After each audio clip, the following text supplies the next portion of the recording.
Bu nedir şu? Bu Roma heykellerinden bir tanesi. Yani, Ağzı başka, yüzü başka. ya şöyle Yunan inanışları falan. Buraya benim resmimi aslan daha güzel olurdu bence. Ne? Ne? Bu Yunan tanrıları falan inanılıyor ya. Evet. Mitolojiden bir tane heykel işte. Tamam, neden bunu astın? Çünkü o heykel çok güzel. Hiç.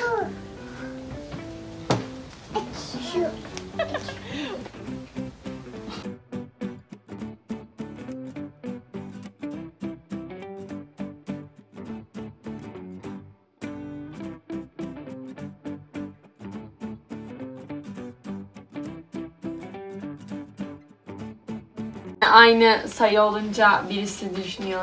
demişler ya. Vay. Ama aslında kitabın onlarla alakası. 24 tane kitabı var mı peki bu şekilde? 24 mü? 02, Hayır. 03, 05. Şu ana kadar tane mi var? 4 tane çıkardılar. Diğerleri yok mu sende? Hayır. Yalnız şu mantık Diğerlerinin güzelmiş. konusu pek ilgimi çekmiyor. Kılıfları çok güzel bu arada. İçini açayım. Çok tatlı. Evet, güzelmiş. Evet. Ve şurada içinde ve küçük bir şey de var ayrıca. Çok tatlı. Dur bakayım. O yüksekten korkur ama baş döndürücü olmasın. Kızım. Sen de mi böyle olacaksın kızım? Çok teşekkür ediyoruz. Rica ederim. Çok sağ olun. Bu Haikyuu diye bir animeden bir karakter. Hayır, ben bilmiyorum. Kageyama diye bir karakter. Anime izliyor musun? Evet. Bu seslerimi umarım silersin. Bunu silmeyeceğimden emin olabilirsin. Bu da muhtemelen izleyenler biliyordu zaten, söylenmeye gerek yok. Karakter Eren diye bir karakter. Kim bu? Eren. Bildiğimiz Eren mi? Yusuf Eren gibi. Hayır. Eren işte. Bu benim ilk anime çalışma şeyim.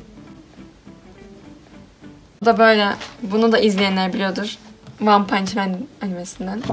Bunlar güncel animeler mi? Evet. Evet. Çok sık izlenen animeler genelde.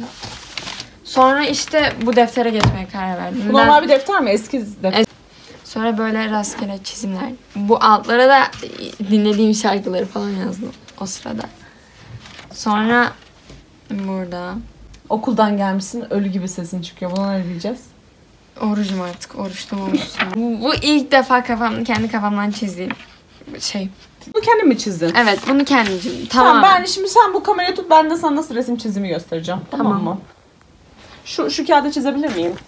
Çizebilirsin. Tamam, resim yeteneğini herkes görsün istiyorum. Şimdi Ama Esra abla ben biraz uğraştım yani. Tamam, ben de uğraştım. Ancak bunu yapabiliyorum. Saç çizebiliyorum. Ama mesela ben YouTube'da video izliyorum. Evet, Tamam. ben izlemiyorum. İşte ondan kaynaklı. Tamam. Budur yani. Bir de ip atlar bu kız. Tamam. Benim çizebildiğim bacaklarını yapmadık. Sizin için size özel bir de ayakkabı da yapayım. Normalde yapmıyorum ama. Benim çizebildiğim kız bu. Ben bunu yapabiliyorum. Öyle. Sonra bu. Burada görüyorsun zaten. Görüyorsun değil mi sen? Bunu anlayabiliyorsun değil mi? Evet, anlayabiliyorum. Ha tamam ya. Biraz 18 diye şey yaparım şuraya. Neyse. Mesela neden böyle bir şey çizdin? Çünkü çok hoş duruyor. Çok mu hoş duruyor kaslar? Evet. Buradan izleyen beyler varsa onlara tavsiyede bulunalım. Bu adam değil mi bu? Evet. Çıplak adam. Evet. Malikilere göre mi çizdin sen bunu? Hayır. Göbek deliğinden aşağısı biliyorsun. Yok. Caiz değil. Evet. Ben kaslarını öyle işte. Öyle çizmek istedim Bunlar yani. neden böyle kanlı manlı? Çünkü bu el çok hoş. Çok mu hoş? Kansız hoş değil mi? Yok. Hoş.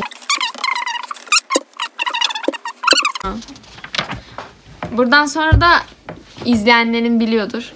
Tokyo Benim Revengers. izleyenlerim böyle bir hayat yaşamıyorlar ama Neyse olsun. işte Tokyo Revengers diye bir anime var. O animeden Chifu diye bir karakter. Dazai. Ölmek isteyen. Sürekli intihara kalkışan. Bungo Stray Dogs diye bir şey. Bu arada bu şöyle animede bir karakter var. Bu karakter Dazai. Gerçekte yaşamış bir karakter. Ve Evet. gerçekten intihar etmiş. Bu da son çizimim. Altına bir yazı geçersin artık. Evet, ne yazacağız buraya? Lütfen yazar mısın şu anda? Ne yazayım? Kalemini al yaz. Ne yazayım? Sigara içmek sağlığa zararlıdır. Yaz bakayım. Okey. Hadi bakalım. Bunu yazmam bir şey değiştirmeyecek biliyorsun ama. Hiçbir şey Aha, değil. tam bir ergen. Tam bir ergen. Çok teşekkürler. Evet. Peki şimdi ben seninle şunu sormak istiyorum. Ben böyle bilmeyen bir insan olarak, izlemeyen bir insan olarak diyorum ki vay işte kan, şiddet, işte ne bileyim bilmem ne. Onları görüyorum yani ben. Yok intihara meyilliymiş, yok bilmem Yok ne. yok ya. Sen ne düşünüyorsun? Bak One Punch Man tamam dövüş ama böyle çok ölümün olduğu animeler de var. Böyle gülerek miyim? izleyeceksin, kahkahayla izleyeceksin. Sence izlediklerimiz hayatımızı etkiler mi peki? Etkiler. Tabii ki etkiler.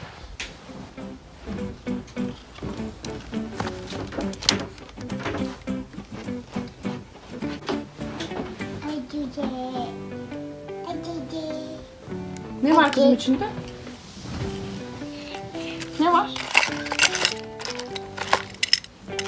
Baba.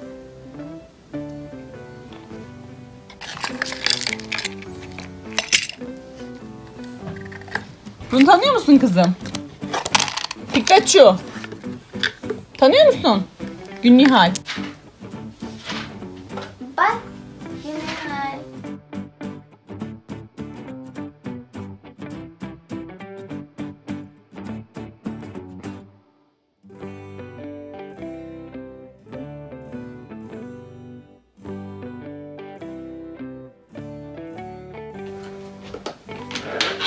Süpür hadi. Süpür süpür süpür.